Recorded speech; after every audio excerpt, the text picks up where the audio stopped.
ஆதாமும் ஏவாளும் ஏதேன் தோட்டத்தில் இருக்கிறார்கள். ஆதாம் ஓய்வெடுத்துக் கொண்டிருக்கிறான். ஏவாளை மனம் பேதலிக்க செய்கிறது பாம்பு என்கின்ற சாத்தான். ஒரு கனியை காட்டுகிறது. அந்த கனி மட்டும் உண்ணக்கூடாது என்று கடவுள் ஆணையிட்டு இருக்கிறார். அந்த பாம்பு பேதலிப்பு செய்கிறது அந்த ஏவாளை. சொல்லுகிறது, இதை நீ உண்டால் நீயும் கடவுளாகி விடலாம், உனக்கும் கடவுளுக்கும் எந்த வித்தியாசமும் இருக்காது. சரி, எது தீது எது நன்று என்று நீ தெரிந்து கொள்வாய். சரி, போய் அந்த ஏவாள் அந்த கனியை உண்கிறாள். அவளுக்கு நல்லது எது தீயது எது என்று தெரிகிறது. நேராக கொண்டு வந்து ஆதாமிடத்தில் கொடுக்கிறாள். ஆதாமும் அதை உண்கிறான். இது செய்தி. இப்ப எங்கிருந்து நான் தொடங்குகிறேன் என்றால், பாவம் செய்தவள் யார்? ஏவாள். ஏவாள் தான் முதல் பாவத்தை செய்தாள். சரி, அந்த கனியை உண்டான் இல்லையா ஆதாம்? அவனும் பாவம் தானே செய்தான். கடவுள் கேட்கிறார், உடலை மறைத்துக் கொண்டு நிற்கிறீர்களே, இந்த உடலை மறைக்க வேண்டும் என்று உங்களுக்கு கற்றுக் கொடுத்தது யார்? அந்த கனி உண்டோம், தெரிந்து கொண்டோம் என்றவுடன் கடவுளுக்கு கோபம் வருகிறது.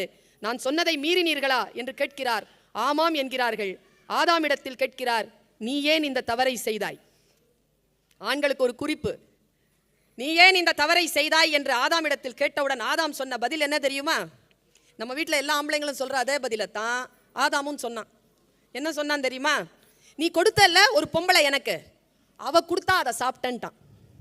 அவன் சாப்பிடலையா, நீ கொடுத்தாயே அந்த பெண் எனக்கு, அவள் கொடுத்ததனால் நான் சாப்பிட்டேன் என்று தான் செய்த குற்றத்தை எப்பொழுது அடுத்தவர்கள் மீது திணித்தானோ அப்பொழுது ஏதேன் தோட்டத்திலிருந்து வெளியேற்றப்பட்டான் ஆதாம். தீதும் நன்றும் பிறர் தர வாரா என்பது மூத்த மொழியான தமிழ் நமக்கு சொல்லிக் கொண்டிருக்கக்கூடிய பாடம். யாரும் நம்மை ஆட்படுத்திக் கொள்வதனால் எந்த தவறையும் நாம் செய்து விடுவதில்லை.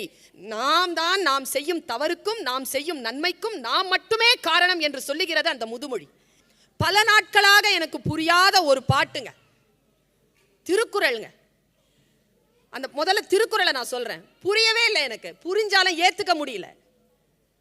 அந்த குறள் என்ன தெரியுமா? பெயக்கண்டும் நஞ்சு உண்டு அமைவர் நயத்தக்க நாகரிகம் வேண்டுபவர். இது குறள். குறளுக்கு அர்த்தம் உங்களுக்கு தெரியும். பெயக்கண்டும் போடுறாங்க, பரிமாறுகிறார்கள், கண்டும் பார்த்தும் எது நஞ்சு விஷம்னு தெரியுது. தெரிஞ்சாலும் நான் நாகரிகமானவளாக இருந்தால் என்ன செய்ய வேண்டுமாம்? அதை சாப்பிட்டு நான் இருந்து விட வேண்டுமாம். இப்படி சொல்கிறது குறள். நான் என்ன புத்தனா? எனக்கு முன்னால் பரிமாறப்படுவது விஷம் என்று தெரிந்திருந்தும் சாப்பிட்டு செத்து போவதற்கு? அப்படி என்றால் குறள் பொய் சொல்லுகிறதா? பெயக்கண்டும் நஞ்சு உண்ட அமைவர் என்று சொல்லுகிறதே குறள். குறள் பொய் சொல்லாதே, ஆனால் அங்கே குறள் பொய் சொல்லுகிறது. என்னால் ஏற்றுக்கொள்ள முடியவில்லை அந்த குறளை. நான் நேராக இந்த இந்த விளையாட்டு கிளாஸ் முடிச்சுட்டு ஸ்டாஃப் ரூமுக்கு போவேன். இப்போதான் நமக்கெல்லாம் கேபின், ஏன்னா பேராசிரியர்கள் இல்லையா, தனி ஸ்டாஃப் ரூம், தனி கேபின், தனி இன்டர்காம் எல்லாம் நமக்கு இருக்கு. ஆனால் பள்ளிக்கூட ஆசிரியர்களுக்கு தமிழ்நாட்டில் அந்த வசதிகள்லாம் கிடையாது, ஒரே ஸ்டாஃப் ரூம். ஆனால் டீச்சர்ஸ்க்கு ஒரு வசதி என்னன்னா, இங்கே முறைசாரா ஆசிரியர்கள் நிறைய பேர் இருக்கிறீர்கள், படித்து ஆசிரியராக இருக்கின்றவர்களுக்கு அது தெரியும். ஆசிரியருடைய பேக்கெட்டை திறந்து பார்த்தீங்கன்னா ஏதாவது ஒரு சாக்லேட் இருக்கும் கண்டிப்பாக. ஏன்னா 365 நாளில் ஏதாவது ஒன்று பிறந்திருக்கும். கிளாஸ்க்குள்ளே நுழைஞ்ச உடனே அது நமக்கு ஸ்வீட் கொடுக்கும், இல்லைனா ஸ்டாஃப் ரூமில் உட்காந்தாலாவது ஸ்வீட் கொடுத்துரும். அது எந்த குழந்தைன்னு, இங்கே கல்லூரியில் தான் தான் டிபார்ட்மெண்ட் டீச்சர்ஸ்க்கு மட்டுமே ஸ்வீட் கொடுக்குற பழக்கம் உண்டு. ஆனால் ஸ்கூல் சில்ட்ரனுக்கு அதெல்லாம் தெரியாது, எல்லாருக்கும் கொடுப்பாங்க. அதான் நான் சொன்னேனே, குழந்தைகள் எலிவேட்டை அறியாத பூனை குட்டிகள்னு அவங்க கொடுத்துட்டு போவாங்க. அப்போது என் பக்கத்தில் ஒரு டீச்சர் இருப்பாங்க, அது பார்க்குறதுக்கு அழகாக வேற இருந்து தொலைஞ்சுது, ரொம்ப நல்லா இருப்பாங்க. ஆனால் என்னென்னா சயின்ஸ் டீச்சர் அவங்க. அது ஆர்ட்ஸ் டீச்சருக்கும் சயின்ஸ் டீச்சருக்கும் ஒரு வித்தியாசம் இருக்குது. அது என்னதான் இருக்குமோ சயின்ஸ் டீச்சர் கிட்ட அவ்வளோ கலகலப்பாக பேச மாட்டாங்க. சயின்ஸ் இல்லை அப்படி நிற்பாங்க அவங்க. அதில் காமர்ஸ் பக்கத்துலேயே வர மாட்டாங்க, ஏன்னா ஒன்லி 11th and 12th அவங்க ஹையர் செகண்டரி. எங்களோடலாம் பேசவே மாட்டாங்க. அப்போ நான் பிஹெச்டி முடிச்சிருக்கிறேன், அது வேற விஷயம். நான் யூஜிசி கிளியர் பண்ணியிருக்கேன், பிஹெச்டி முடிச்சிருக்கேன். I am eligible to be a professor in any university under this Indian government. அந்த தகுதி எனக்கு இருக்குது. ஆனால் நாங்கள் பிடி டீச்சராக தானே போயிருக்கேன். ஸ்டூல் தாங்க எனக்கு கொடுத்துருப்பாங்க, அந்த ஸ்டூலில் நான் உட்காந்துட்டு இருந்தேன்.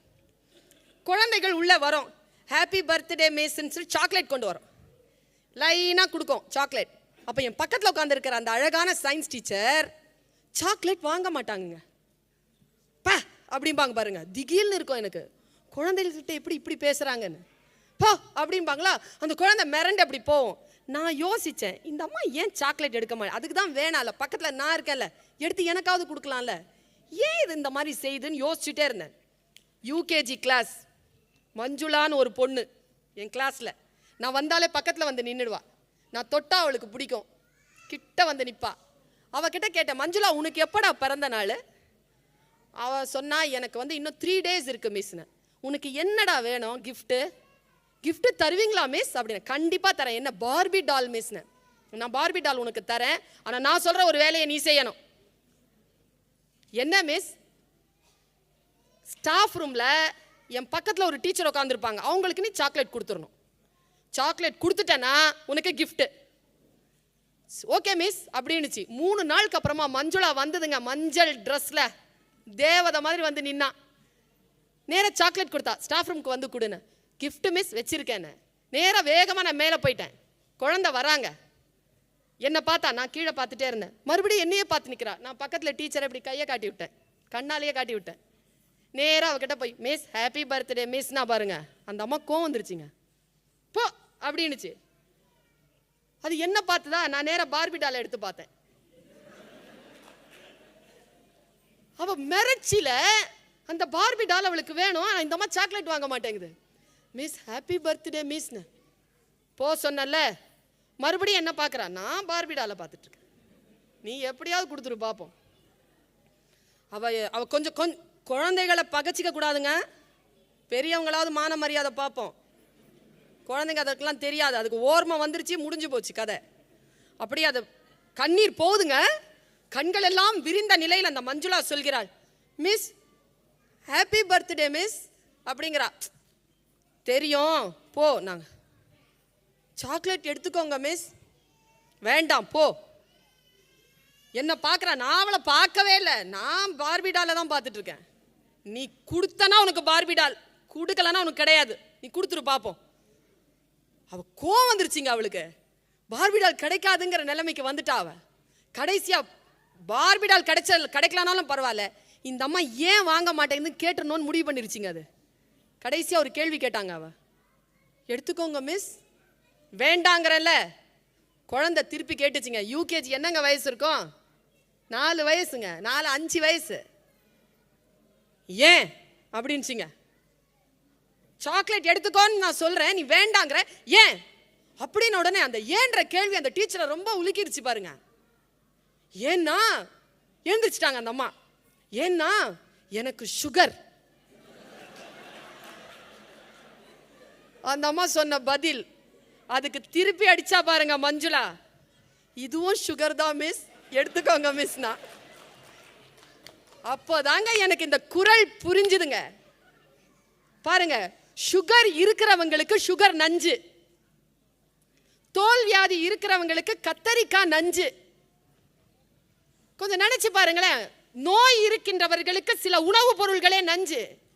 ஆனால் சபையில் நாகரிகம் கருதி உன் நோயை கவனிக்காமல், உன் நோய்க்கு எதிராக இருக்கக்கூடிய நஞ்சாக இருந்தாலும் நீ சாப்பிட்டு விட, அதுதான் உன்னுடைய நாகரிகம் என்று சொல்லிக் கொடுக்கின்ற அந்த குரல், சர்க்கரை வியாதிக்காரனாக நீ இருந்தாலும் குழந்தை சர்க்கரை துண்டை நீட்டுகின்ற பொழுது அந்த குழந்தையின் மனம் வாடிவிடக்கூடாது என்பதற்காக யார் ஒருவர் எடுத்து வாயில் போட்டுகிறார்களோ அவர்கள் நயத்தக்க நாகரிகம் கொண்டவர்கள் என்று இந்த குரல் எனக்கு விளக்கம் சொன்னது. பெயக்கண்டும் நஞ்சு உண்டு அமைவர் நயத்தக்க நாகரிகம் வேண்டுபவர். வாழ்க்கையில் நமக்கான வழி எது என்று தெரியாமல் நாம் தத்தளிக்கின்ற பொழுது நமக்கு வழி சொல்லி தருகின்றன இலக்கியங்கள், நமக்கு வழி சொல்லி நிற்கின்றன கதைகள். நான் சொல்லுகிறேன், நம்மளை பார்த்து ரொம்ப பேர் பயமுறுத்துறாங்க தெரியுமா? அறம் பேசி பயமுறுத்துகிறார்கள். இப்படி இரு, இப்படி இருக்காதே. என்னை பார்த்து நான் ஒரு நாள் பேசிட்டு இருக்கேங்க, ஒருத்தர் வந்து அழுகுறாரு. நான் வகுப்பு எடுத்துட்டு இருக்கேன், அழுகுறாரு ஓரத்தில் உட்காந்துக்கிட்டு. என்னடா இவர் அழுகுறாரே அப்படின்ட்டு நான் அவரை கண்டுக்காமையே கிளாஸ் எடுக்கிறேன். டீ பிரேக்கு கிட்ட வந்து கேட்டார், நான் அழுதேனே, நீங்கள் என்ன பார்த்தீங்களா? ஆமாம் பார்த்தேன். ஏன் அழுகுறேன்னு கேட்க மாட்டீங்களா? ஏன் அழுறீங்க? நீங்கள் பேசுறது எல்லாம் எனக்கு தெரியுதுங்க. சரி, உங்களை மாதிரி பேச முடியலையேன்னு நினைக்கும் போது ஒரே அழுகையா வருதுங்க, அதனால தான் அழுதேன்னு பாருங்க. நான் பார்த்தேன் அவரை, பாவமாக இருந்தது எனக்கு. நிறைய பேரை நான் பார்க்கிறேன், உங்களைப் போல் இந்த குழந்தை வர வேண்டும் என்கிறார்கள். நான் யோசித்து பார்க்கிறேன். உங்கள் குழந்தை யார் போல் வர வேண்டும்? அப்துல் கலாம் போல் வர வேண்டும். அவர்தான் வந்து விட்டாரே. உங்கள் குழந்தை மறுபடியும் எதற்கு அப்துல் கலாம் ஆக வேண்டும்? பர்வீன் சுல்தானா போல் பேச வேண்டும். அவர்தான் பேசிக் கொண்டிருக்கிறாரே. உங்களுடைய குழந்தை ஏன் அதே போல் பேச வேண்டும்? நமக்கு என்று ஒரு தனித்துவம் இருக்கக்கூடாதா? அந்த குழந்தைகளுக்கு நாம் தனித்துவத்தை சொல்லக்கூடாதா? பாருங்கள், இந்த பாட்டினுடைய கடைசி வரி ஒன்றை சொல்லுகிறது. யாரையும் பார்த்து வியக்காதே. வியப்பது வீழ்ச்சி. யாரையும் பார்த்து வியக்காதே. வியப்பதற்கு குழந்தைகளுக்கு சொல்லித் தராதீர்கள்.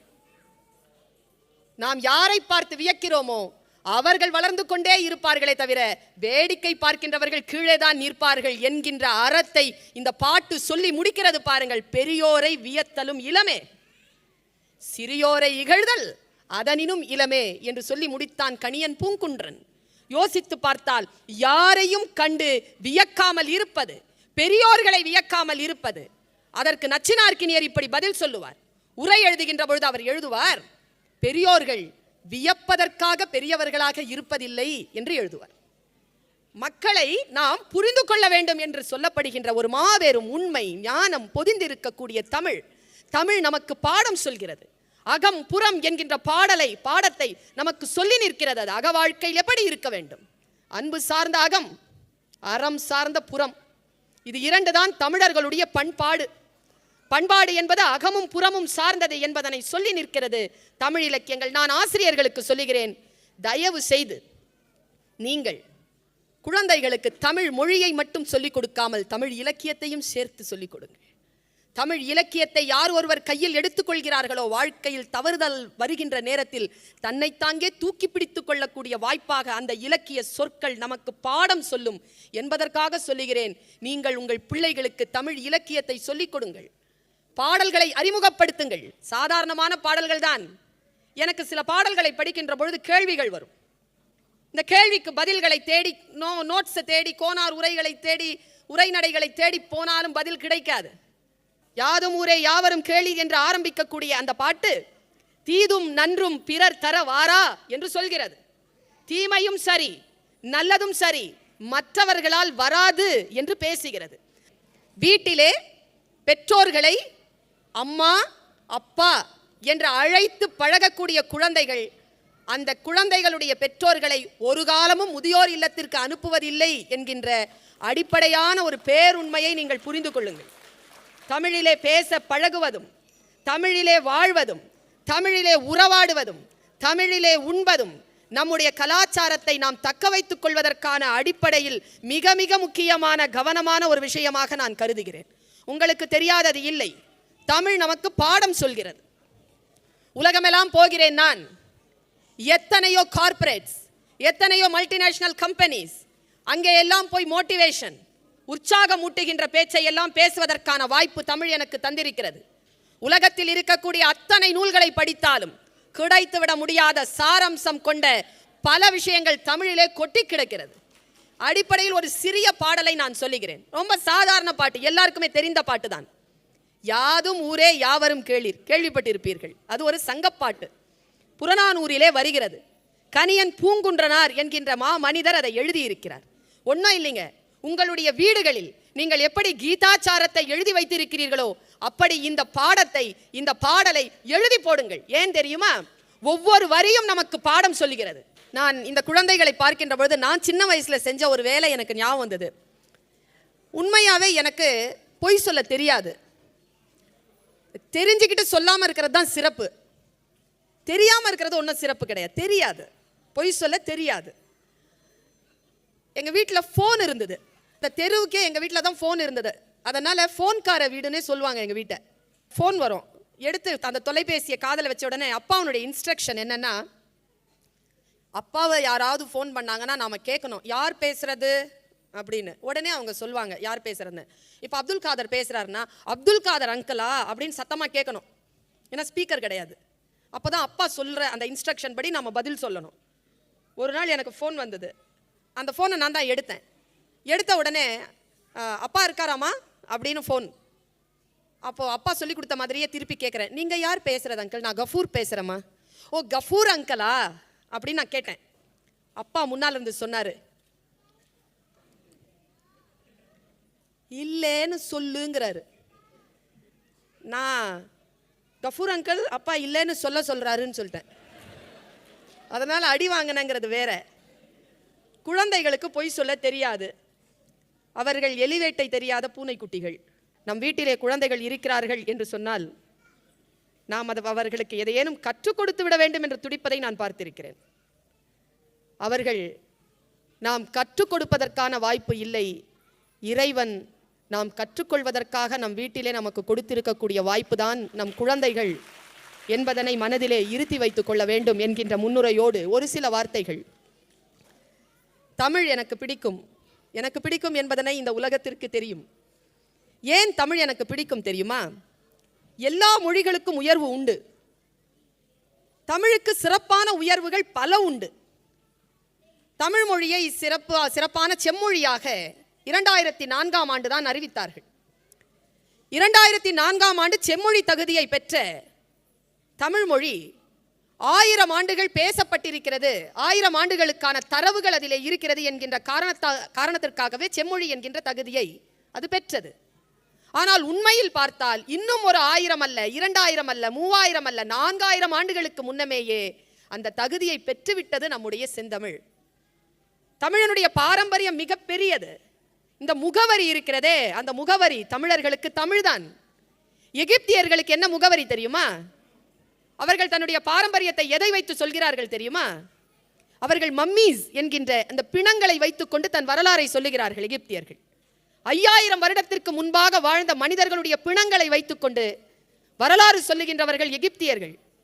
ஆனால் தமிழர்களாகிய நம்மிடத்தில் எந்த பிணங்களும் கிடையாது. நம்மை ஆண்ட அரசர்களுடைய அரண்மனை கூட நமக்கு கிடையாது. அவர்களுடைய சமாதிகள் கூட நம்மிடத்தில் கிடையாது.